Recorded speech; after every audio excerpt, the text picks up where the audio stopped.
Picture this: Elvis Presley, the king of rock and roll, standing on a stage, singing his heart out. But behind the glitter and fame, a secret lurked that changed everything. Elvis never knew the real story about the man who shaped his career, Colonel Tom Parker. This man wasn't just any manager, he was a master of deception, and his lies helped launch Elvis into stardom. Let's dive into the surprising world of Elvis and Parker, where truth and fiction twisted together like a country song with an unexpected twist. Colonel Tom Parker was everything and nothing at the same time. He told Elvis he was born in West Virginia, but that was a lie. Parker was actually born in Tennessee, in a world of circuses and shows. He grew up performing even as a kid, with a pony and a monkey act. But the part about the circus was true. Parker came from a world of showmanship, and he knew how to captivate an audience. Elvis never suspected a thing. He thought Parker was just another grown-up helping him out, but Parker had an ulterior motive. He wanted Elvis to become the biggest star in the world, and he was willing to do whatever it took. Elvis was just a young man from Mississippi, and Parker saw an opportunity. He hid the truth about his past, fearing Elvis would reject him if he knew the truth. It was a smart move. Elvis loved Parker and would follow him anywhere. Let's think about this for a second. Imagine you're a teenager with a great voice, but no one knows you. Then a charismatic man steps in and says, "I'll make you famous." Sounds too good to be true, right? But for Elvis, Parker's promises were real. Parker's lies created a path to stardom Elvis might never have found on his own. Parker's influence went far beyond just managing Elvis's career. He controlled every aspect of Elvis's life, from his music to his image. When Elvis's first big record, Rock Around the Clock, hit the airwaves, Parker was the one who made sure it reached as many people as possible. He knew how to play the system, getting Elvis's music in front of the right people. And when RCA Records came calling with a massive offer, Parker was the one negotiating the deal. He got Elvis a contract worth $35,000, a king's ransom at the time.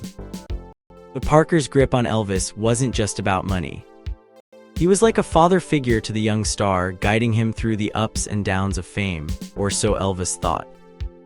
In reality, Parker was more like a puppeteer, pulling the strings from behind the scenes. Elvis was caught in a web of secrets, and Parker was the master of the game. As Elvis's fame grew, so did the whispers about Parker's true identity and motives, but Elvis never asked too many questions. He trusted Parker, and that trust was built on lies. It's a strange relationship, to say the least. A young rock star relying on a man who wasn't who he said he was, yet it worked. Elvis became the king of rock and roll, and Parker became one of the most powerful managers in music history. The story of Elvis and Parker is a reminder that sometimes the truth can be hidden in plain sight. It's a tale of ambition, deception, and the power of showmanship. And at its center was a young man named Elvis, ready to rock the world with a little help from his manager, the man who wasn't quite who he seemed. Andre Van Kuijk, known as Andre, had a life filled with adventure and mystery. Born in 1909 in Breda, a town near Rotterdam in the Netherlands, he grew up surrounded by horses as his family took care of some stables. Losing his father at 16, Andre found himself in Rotterdam, but he dreamed of America. The story goes that he might have stowed away on a ship or possibly paid for passage, leaving behind his life in Europe. He spoke a bit of English and made friends with a family in New Jersey, but his heart was set on America. After a brief return home in 1927, Andre set his sights on the United States once more, determined to make it happen. His family never heard from him again, though they received some money from him initially. The world was in turmoil with the Wall Street crash and the Great Depression, but Andre saw this as a chance to start anew. People were looking for entertainment, and carnival shows were cheap and thrilling. However, Andre was cautious. He didn't want to face deportation, so he joined the U.S. Army. This gave him a legitimate reason to be in the country and avoid returning home. Serving in the coastal artillery at Schofield Barracks in Hawaii, Andre's life took a surprising turn. He adopted a new identity, becoming Colonel Tom Parker. This new persona was a blend of his past and his aspirations. After leaving the Army in 1932, he settled in Tampa, Florida, and took on the name Colonel Thomas Andrew Parker. In 1935, he married Marie Mott, a widow with 2 children.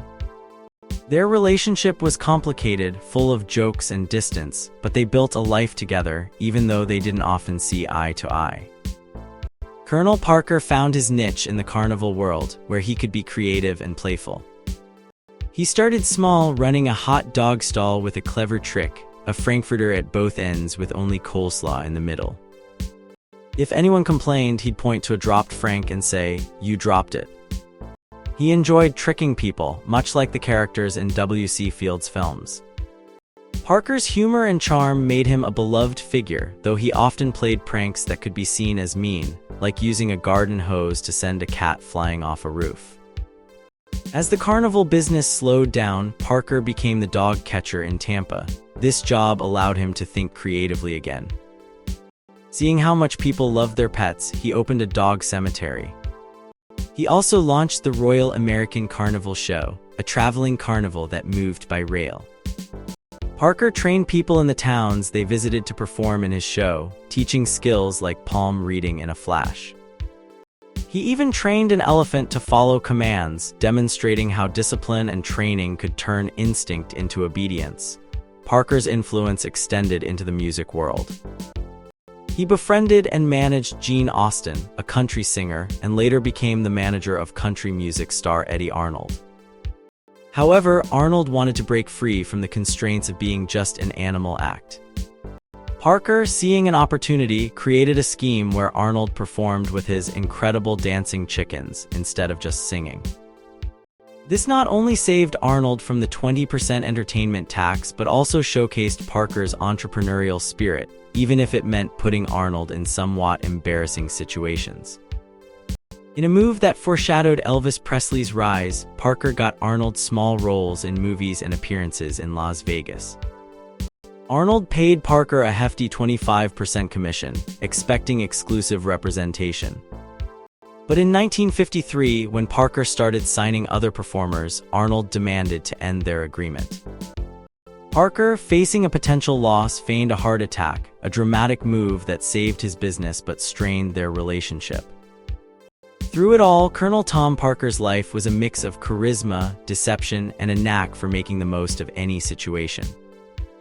His journey from a Dutch immigrant to an influential figure in American entertainment is a tale of ambition and creativity, filled with moments that would make anyone pause and wonder how someone so unconventional could leave such a lasting mark. Colonel Parker was a very influential figure in the music industry, especially when it came to managing Elvis Presley. Though many saw him as a shrewd businessman, others viewed him as a ruthless manipulator. His primary goal was to make money, often putting his interests before those of his artists.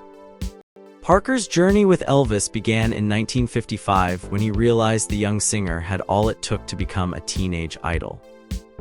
Unlike other stars of the time, Elvis had the looks, charisma, and voice that appealed to a new generation. Parker saw an opportunity and set out to control every aspect of Elvis's career. One of Parker's first moves was to get Elvis's parents to sign contracts, taking advantage of their lack of experience. He cleverly switched the contracts, ensuring Elvis signed with him directly.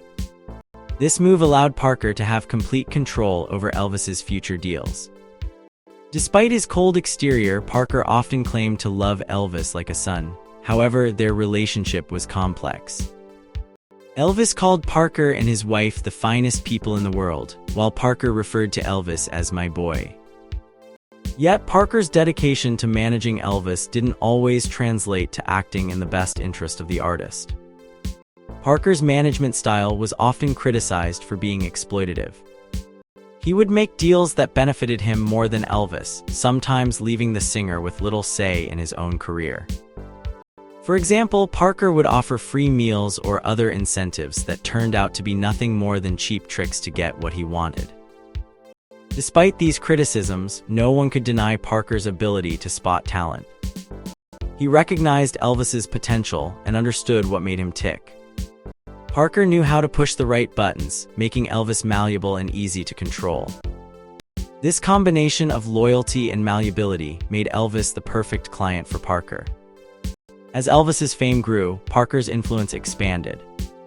He became a master at setting up deals that benefited him and Elvis, even if the singer sometimes grumbled about it. Parker understood that Elvis's biggest asset was his appeal to the youth, and he capitalized on this by promoting him as a rebel icon. However, Parker's approach to managing Elvis wasn't without its flaws. He often prioritized profit over artistic integrity, resisting changes that could have allowed Elvis to explore his creativity more freely. This tension between them was evident, yet Elvis continued to rely on Parker's expertise. In 1965, Parker finally met Brian Epstein, the Beatles' manager.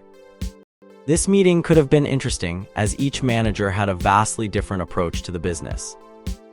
While Parker would have likely kept the Beatles on the road, focusing on profit, Epstein would have pushed for more substantial roles and creative freedom for the band. In the end, Colonel Parker's legacy is complex. He was a pioneer in the music industry, helping shape the image of Elvis Presley into a global phenomenon. Yet his methods raised questions about the ethics of managing artists. His story serves as a reminder of the power dynamics at play in the music business and the importance of finding a balance between business savvy and artistic integrity. In simple terms, Parker was a master manipulator who knew how to get what he wanted, often at the expense of his artists. But he also understood how to create a star, something not everyone can claim.